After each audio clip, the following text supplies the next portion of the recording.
I believe. Oh, hi. Here we are. We're here. My goodness, that's the fastest it's gone live in a long time. Wow. Wow.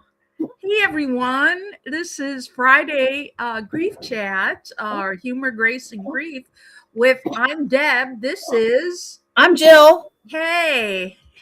Nice And, to be here. And Zorro's coughing, and I apologize.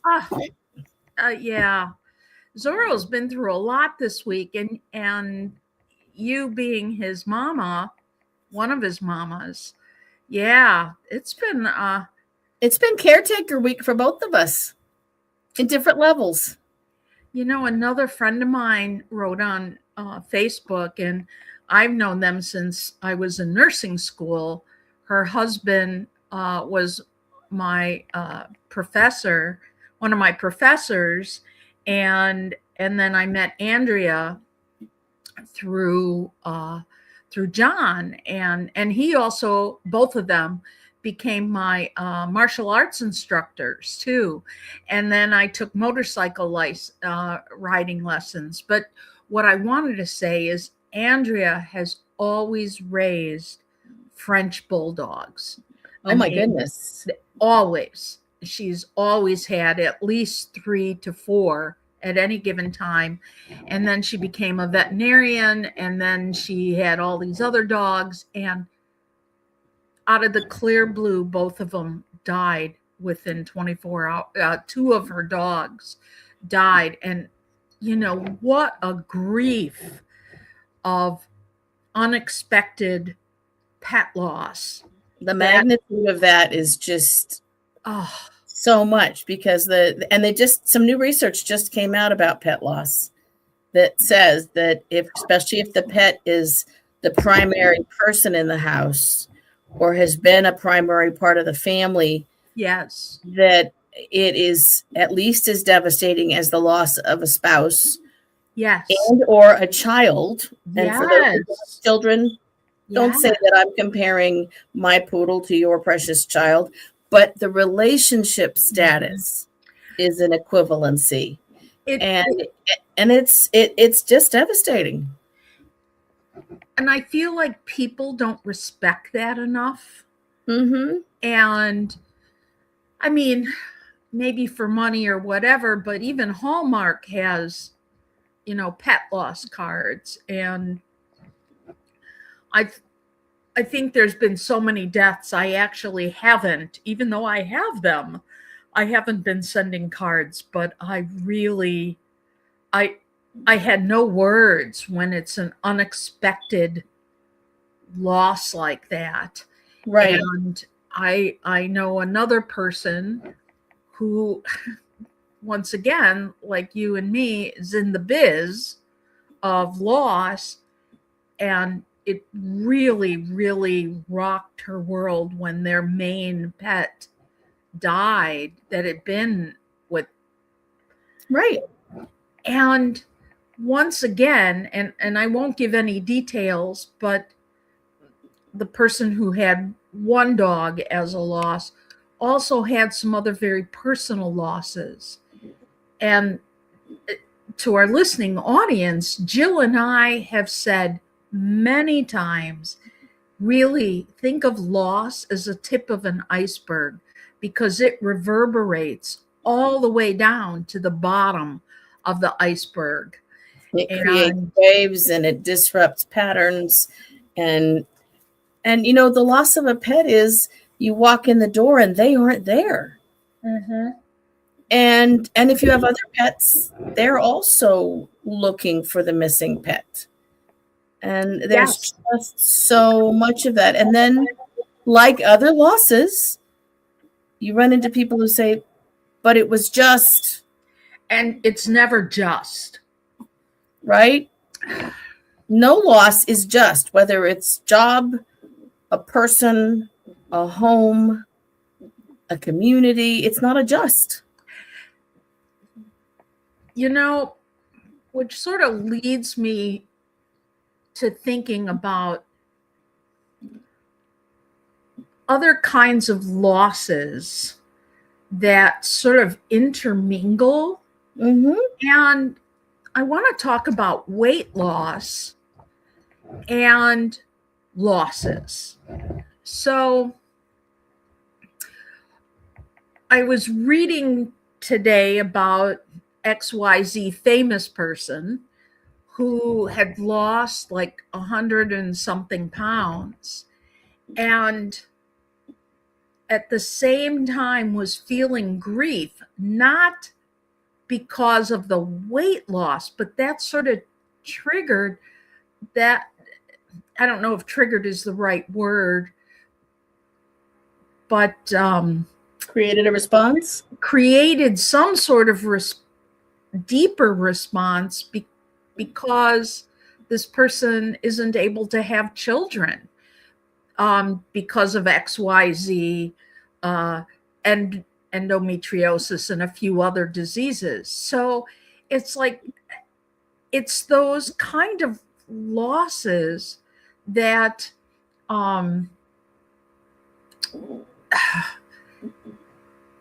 exacerbate another kind of response. And exacerbate is you can keep like some losses, like I've never been married is a loss, and I wanted to be married, but I just didn't for whatever reason. And then there's other kinds of losses that, sorry for the sound. I thought I turned my other phone off. I mean, my phone off. And whether it's a loss of your rights as a human, or anticipated loss as a human, or as a woman, or as an older person, or when you have a physical loss of some sort, I'm looking for that word, Jill, dysregulates. That's it. Dysregulates you enough to feel sort of, is depressed the word? Out of it. And a fugue or a fog is very common. Yes. It's just that not responding as you would expect yourself to be. Notice that I'm ignoring the word normal. Yeah, because I don't even know what normal means. It's a setting on your washing machine, and it's right next to Bloomington, Illinois. There you go. That's what normal is to me. Mm-hmm.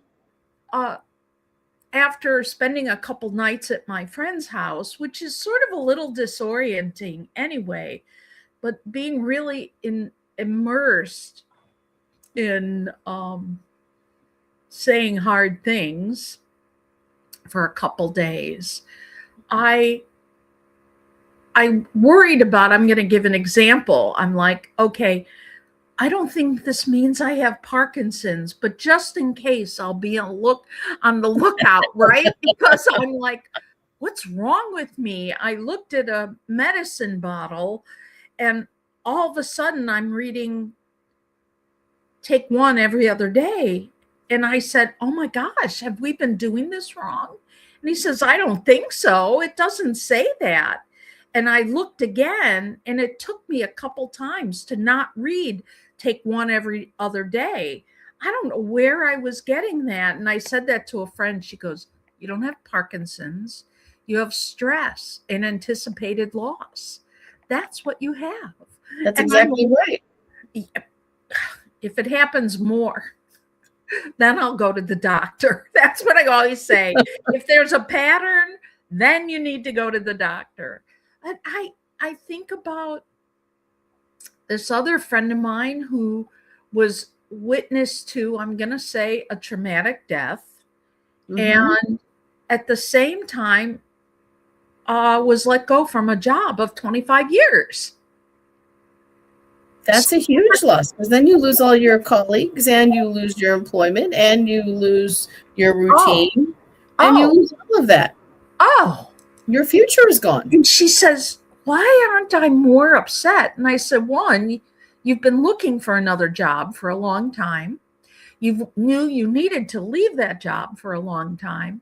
And yet the shock of it. And I mean, it was 1 week or 10 days, I think she said, between the death of her friend and the death of her job. And death of a friend is one kind of loss. Losing identity through weight loss, through job change, through status, through you're going from a single life to a married life, or the person isn't dead, but a 10-year relationship, and then all of a sudden you're single again. Even though you might have known the 10 years. Oh, divorce. Thanks, Ian. Yes. Steve is saying you go into shock. We go into a type of shock, a type of numbness. She goes, I feel sort of numb. That's exactly right. Yes. And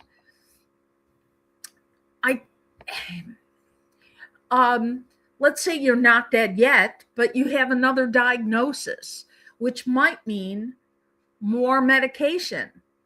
Those two things, they go, I don't want to take any more medication, right? And you go, I know that. I get it. You do? I wouldn't either.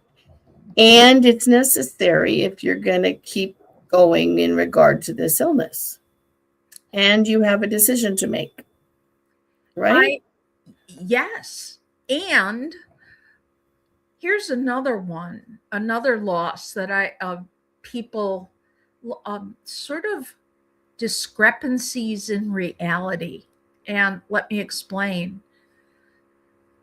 And I have heard this a few times over in the last 6 months, that let's say there is a child in your care, okay?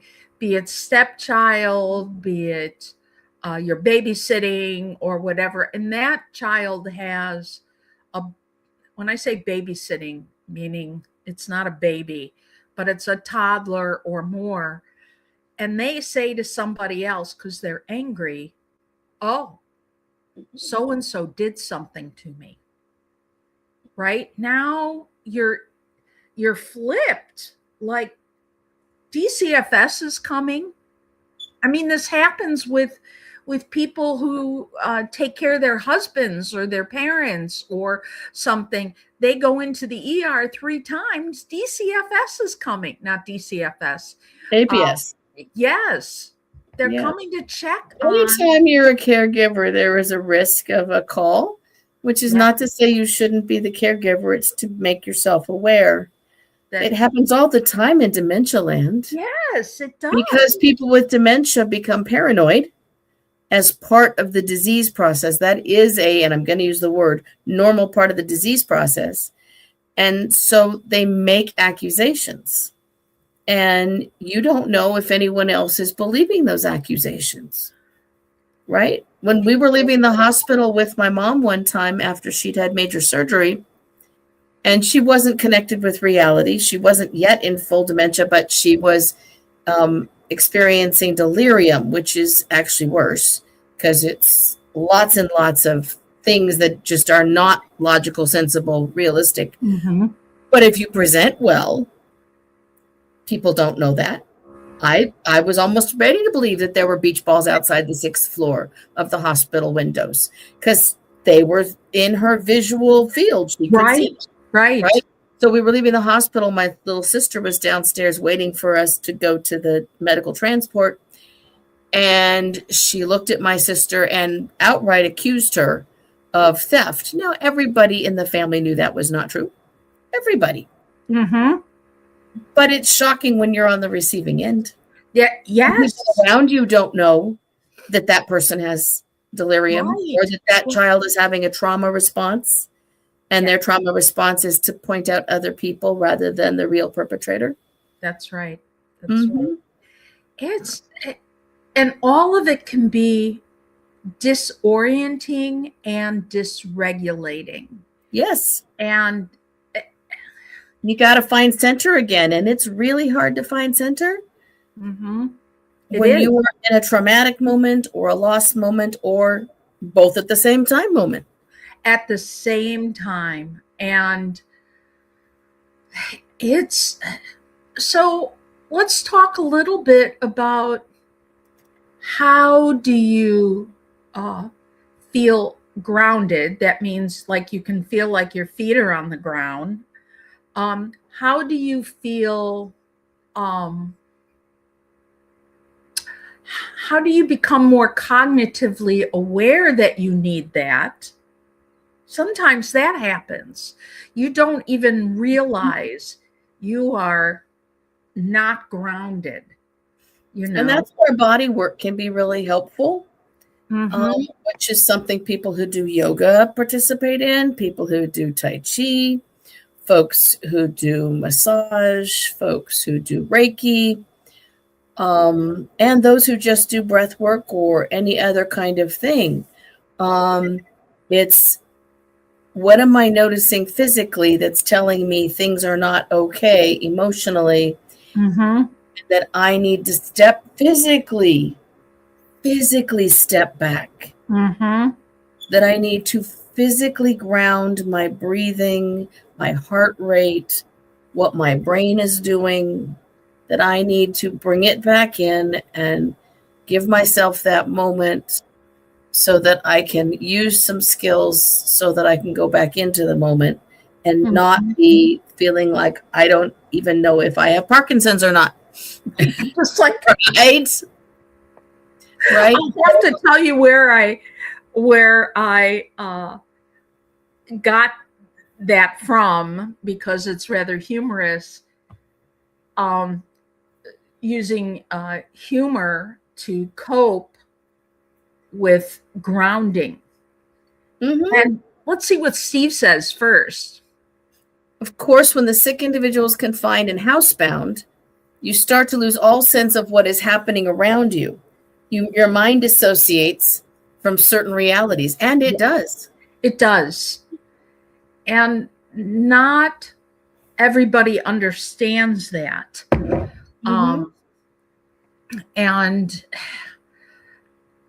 when I realize they might not understand, I get sort of defensive inside of myself.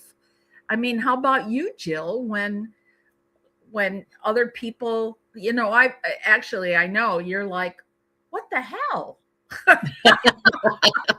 I do know, Jill. What the hell is this? Yeah. It's when I recognize in myself that I need to take a step back. Yes. I usually do.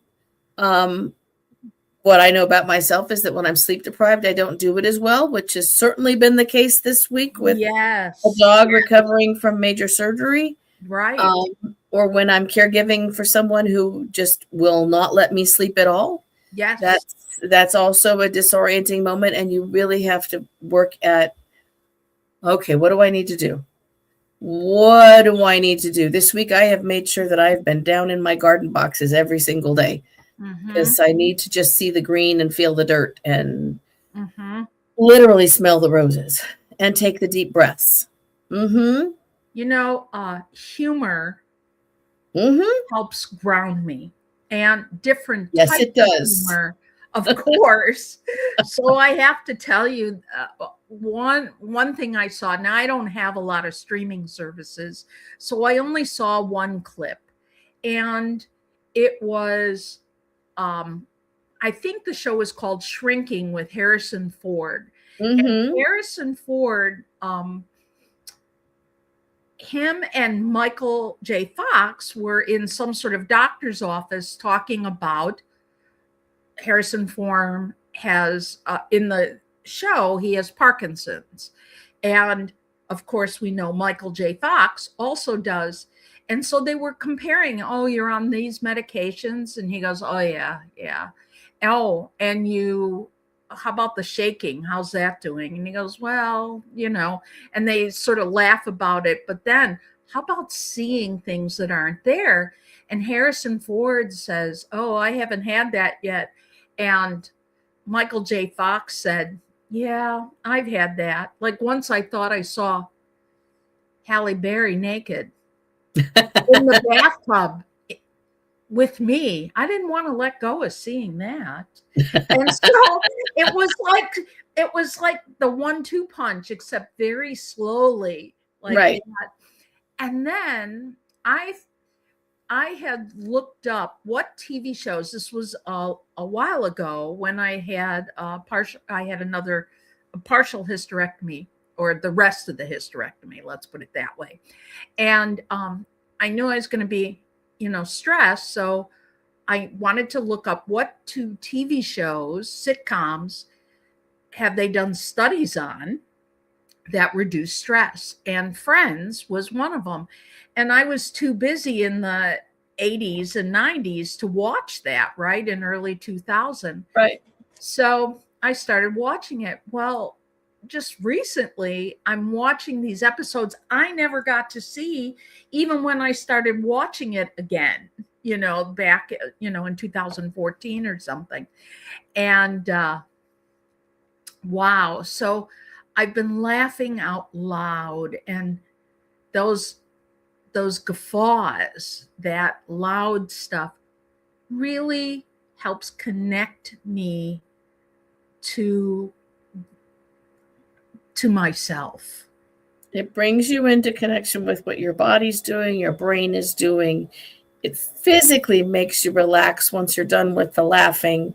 Mm-hmm. It changes your brain chemistry. It does all of that. It does all of that. And then there's a part of loss when you're not able to do what you usually do to ground yourself. So that becomes another kind of loss, such as, and let's say that you are very active and then all of a sudden you can't be, right? And so running is out for you, or cooking is out, or things that ground you. I mean, it still grounds me to cook. I go through cycles, right? Painting, or Daryl likes to mess around in the yard and stuff. So what happens when you're not able to identify anymore with what used to ground you, right? Mm-hmm. So what I have discovered also this week, and Brittany Nicole says, yes, I have ME/CFS and POTS, which are just devastating illnesses. And I used to bake and take walks for anxiety, and it is awful. I have to pick mental or physical health. You can't do both. I've discovered that when things are really hard, I buy another bird feeder.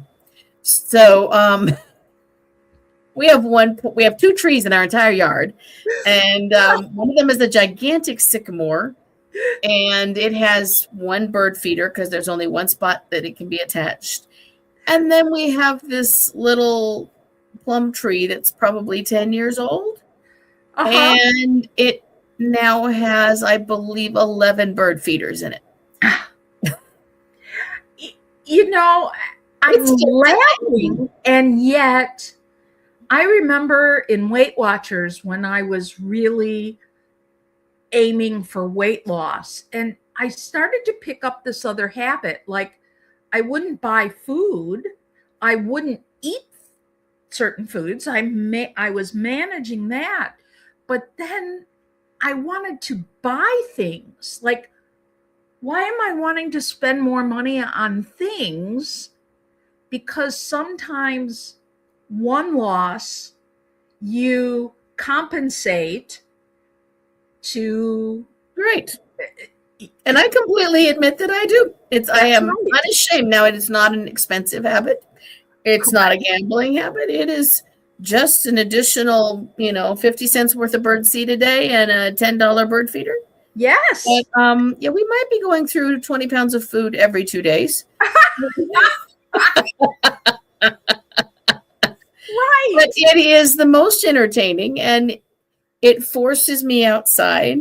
Right. And so when I come home from a long day, instead of coming in and staying in, I go out and I breathe and I connect and I let it go and I listen to the birds.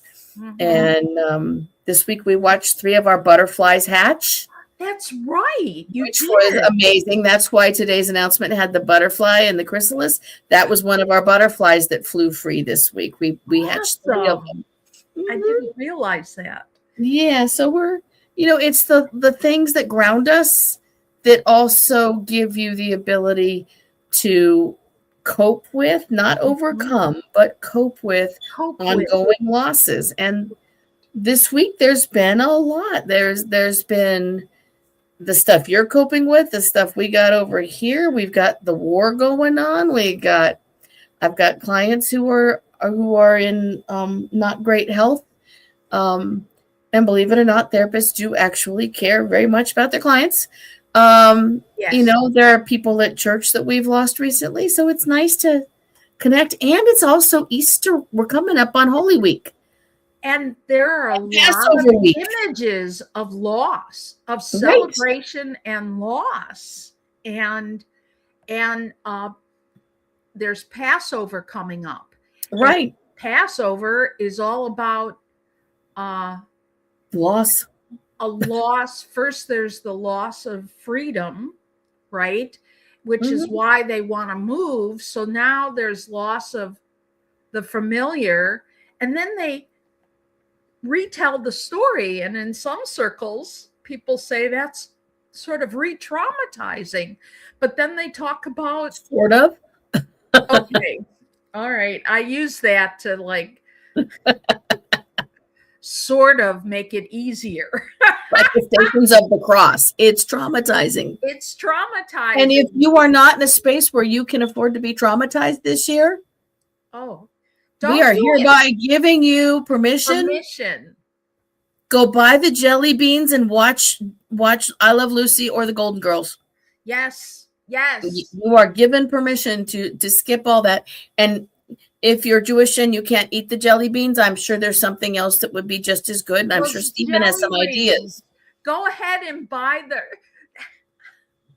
I've stopped buying it for the kids because they go, oh, it's a half smile. And it was the staple of Passover sweets. Oh my gosh. Right? Right.